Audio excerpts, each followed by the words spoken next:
जहाँ चाहा वहाँ रहा। येंसबा गांव की पाठशाला की घंटी बजी। धुआंधार बरसात हो रहा था। वर्षा के कारण प्रार्थना मैदान पर न होकर कक्षा में संपन्न हुए। उपस्थिति लेते हुए गुरुजी ने देखा कि आज कक्षा में बहुत कम विद्यार्थी हैं। आज इतने विद्यार्थियों के अनुपस्थित रहने का कारण क्या है? उन्होंने विद्यार्थियों से पूछा। वही नाला गुरुजी, सबने एक स्वर में उत्तर दिया। येंसबा गांव के ठीक बीच से एक नाला बहता था। गांव की बस्ती नाले के एक तरफ थी, पाठशाला और खेत दूसरी तरफ थी। बरसात के दिनों में नाले में कई बार 4-5 फीट तक पानी भर जाता था।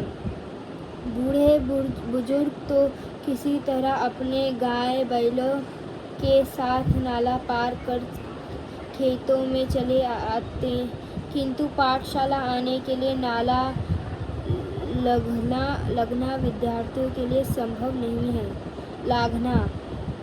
जब जब जोरों से बारिश होती, उस दिन कक्षा में विद्यार्थी की उपस्थिति पर असर पड़ता। अनेक बार विद्यार्थी पूरे सप्ताह पाठशाला नहीं जा पाते। इसके चलते गांव में बरसात, नाले में भरा पानी, पाठशाला से छुट्टी, येंसबा की यही कहानी। यह गीत गांव के प्रचलित हो गया था। पाठशाला के अनुपस्थिति का विद्यार्थियों की पढ़ाई पर बहुत बड़ा प्रभाव पड़ता। अच्छी श्रेणी लेने वाले विद्यार्थी भी वार्षिक परीक्षा में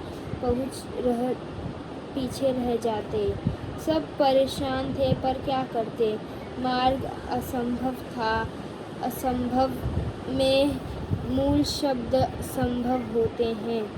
यही संभावना एक दिन एकाएक काम कर गई।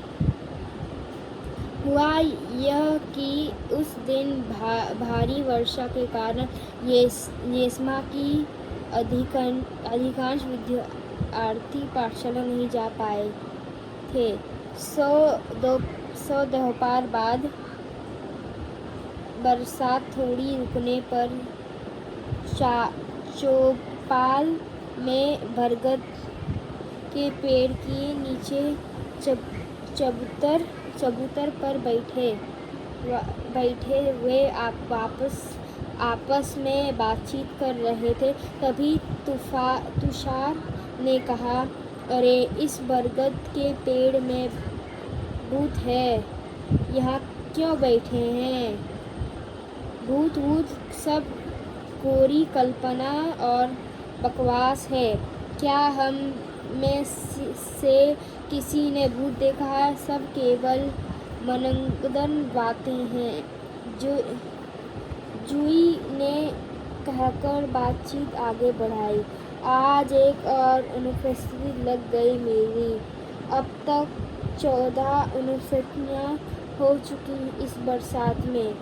उज्ज्वल ने परेशानी भरे स्वर में कहा, मेरी तो कुल उपस्थिति ही शायद 14 होंगी।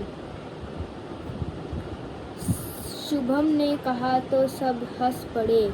लेकिन क्या हम हर बरसात में ऐसे ही चर्चा करते रहेंगे और अपनी पढ़ाई का नुकसान होने देंगे? क्या हम ऐसे ही हाथ पर हाथ धरे बैठे रहेंगे? आशीष ने गंभीर स्वर में पूछा। हम कर भी क्या सकते हैं? हम तो बच्चे हैं, तूफान ने कहा। सच कहा तूफान ने। हम बच्चे कर भी क्या सकते हैं? हम बच्चे कर भी क्या सकते हैं? इस वाक्य को गीत की तरह गाकर एक साथ तालियां बजाकर वहाँ बैठे बच्चे जोर जोर से हंसने लगे। हंसो मत, कोई कुछ कर सकता है तो वह हम ही हैं।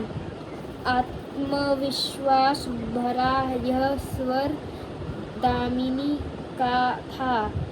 हर समस्या के निदान संभव है। प्रकृति ने विचार करने के लिए हमें बुद्धि दी है।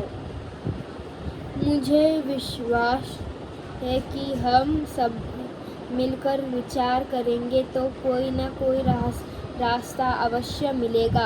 कोशिश करने वालों की हार कभी नहीं होती।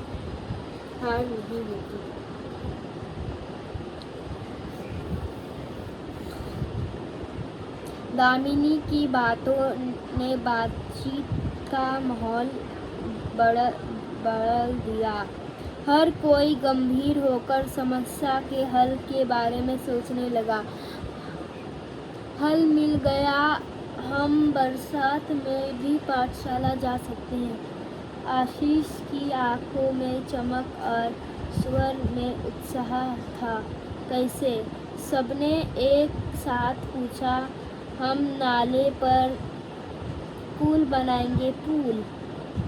मित्रों के स्वर में आश्चर्य को भरपूर आशीष ने आत्मविश्वास पूर्वक उत्तर देते हुए कहा, हाँ पुल। विज्ञान की पुस्तक में हम सबने पुल की जानकारी पढ़ी है।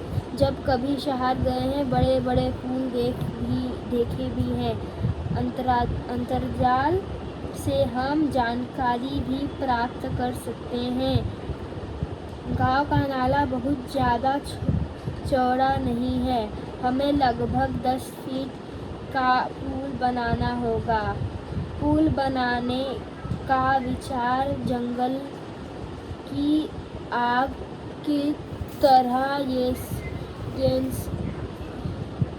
येंसबा गांव में फैल गया।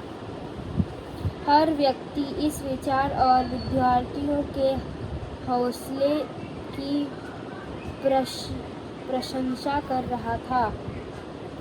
विद्यार्थियों ने छोटे छोटे समूह बनाकर इस प्रकल्प की बारीकियों पर काम करना शुरू कर दिया। सामग्री की सूची बनाई। सामग्री खरीदने के लिए 20-20 रुपये एकत्रित करना आरंभ किया। अब तक पाठशाला की शिक्षकों और गांव के लोगों भी सहायता के लिए आगे आ चुके थे। देखते देखते सामग्री के लिए आवश्यक राशि जमा हो चुकी थी।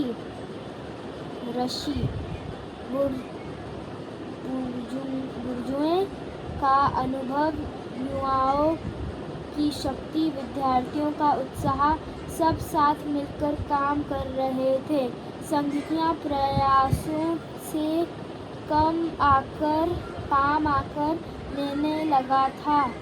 सीमेंट के पाइप खरीदे गए, पत्थर इकट्ठे